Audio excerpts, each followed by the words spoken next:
a cat and mouse game. They just promise you all these things. Great, here's the fee, and then rug pull, gone. I had to sell my house so I could pay off the line of credit. They are ruthless, highly intelligent, and will stop at nothing to get your money. My life is going to change.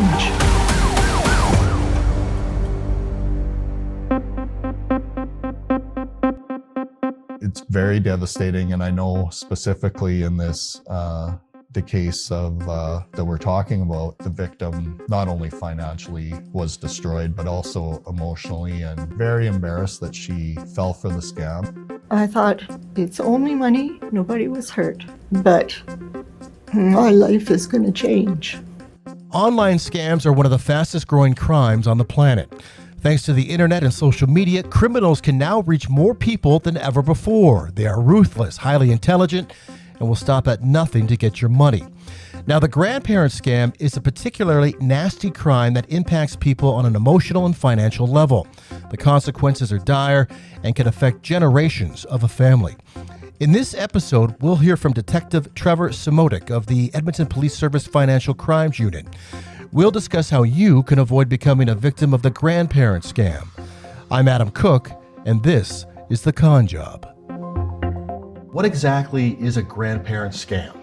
Essentially, what the scammer is trying to do is to create a sense of urgency or a sense of an emergency and play off people's emotions to get them to react. Typically, they'll reach out to a victim. They will create a fake emergency that involves a loved one.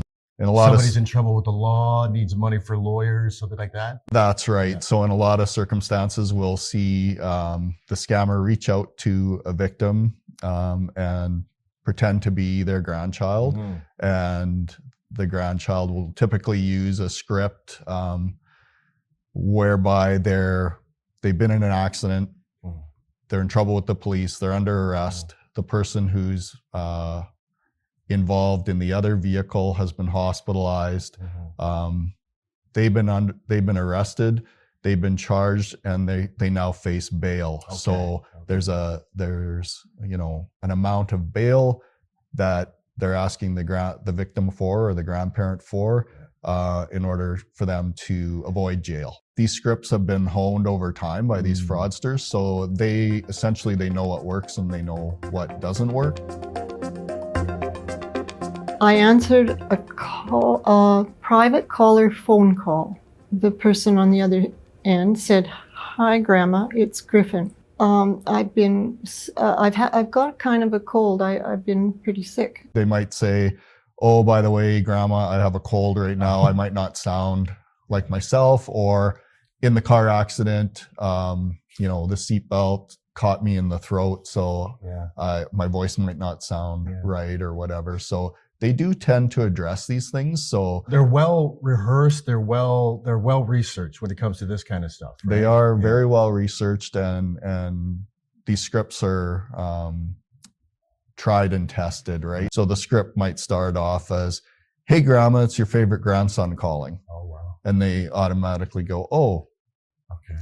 Johnny, is that you?" So right away they'll latch onto that and throw that name back out. Yeah, yes, it is. How are they contacting the victims? Is it cold calls? Is it like computer, internet? Like how are they getting them? In some cases, if it's a more organized group, they might be getting information off of targeting somebody specifically based on information they've gotten off the internet, whether that's through social media, or it could be through something as innocent as an online obituary, where they've picked up on a name of somebody who recently suffered a loss.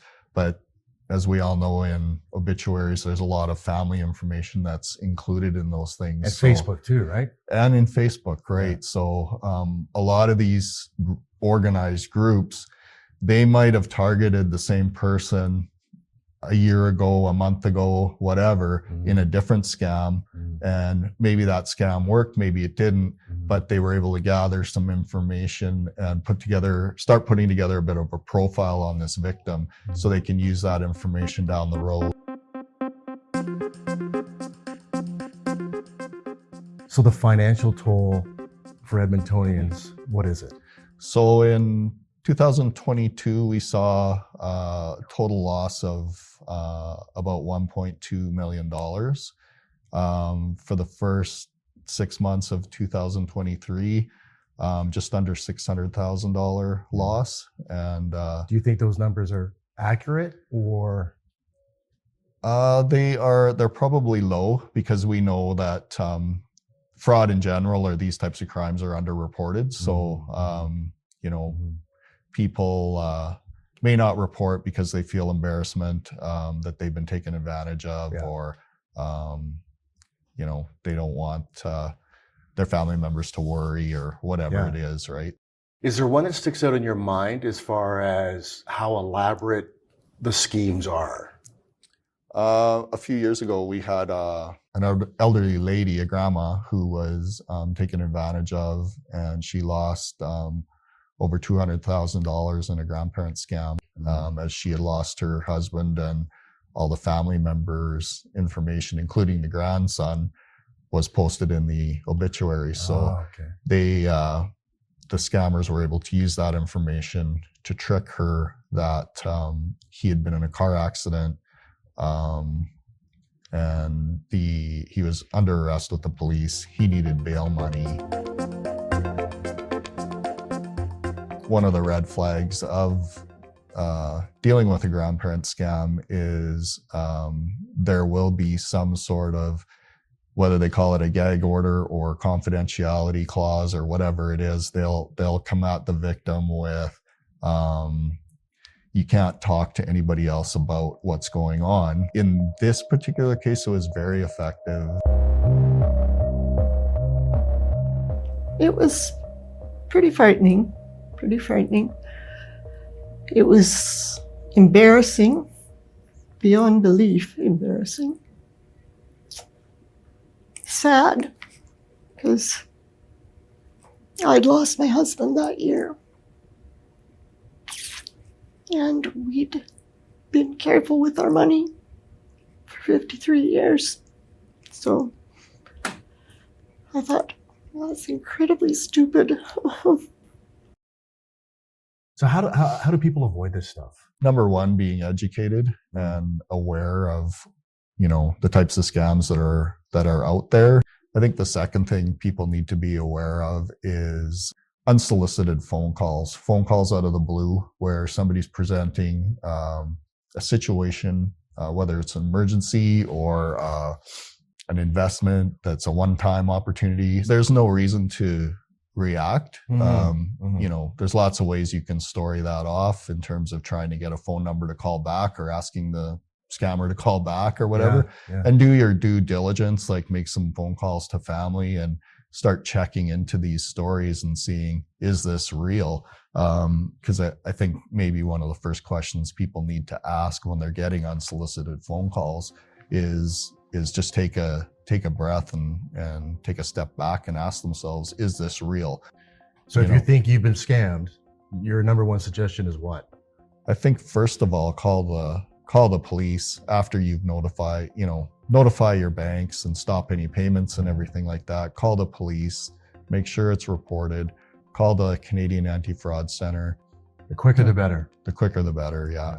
And even if it hasn't been quick, I think it's important to report at any time, because it might be another piece of a puzzle to a different investigation that we're working on, an organized group, for example, or there might be some other interesting twist that we haven't seen before that will help us. You can report suspected fraud to the Edmonton Police Service or your local police department. The Con Job is a production of the Edmonton Police Service. Follow us on your favorite podcast player. On behalf of EPS Corporate Communications, I'm Adam Cook.